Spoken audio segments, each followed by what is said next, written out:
Welcome to this tutorial where we'll explore how to add a chat to your favorites on WhatsApp Web on your PC using the latest updates. This feature is designed to make it easier for you to quickly access your most important conversations. First, let's get started by opening WhatsApp Web on your PC.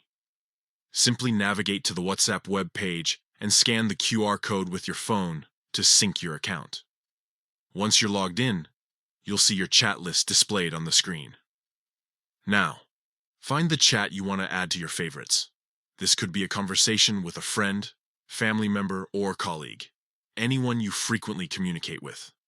Once you've located the chat, click on the More Options menu at the top right corner of the chat window. This menu is usually represented by 3 dots or a similar icon, depending on your browser and layout. From the drop-down menu, select Add to Favorites. This action will ensure that the chat is marked as a favorite, making it easier to find and access in the future. Unfortunately, WhatsApp Web doesn't display a dedicated favorites list like the mobile app, but marking chats as favorites helps organize your conversations for easier access. While WhatsApp Web doesn't currently offer a direct favorites filter like the mobile version, adding chats to favorites helps streamline your communication by keeping your most important conversations at the forefront. This feature is particularly useful if you use WhatsApp for both personal and professional purposes, as it allows you to prioritize certain chats over others.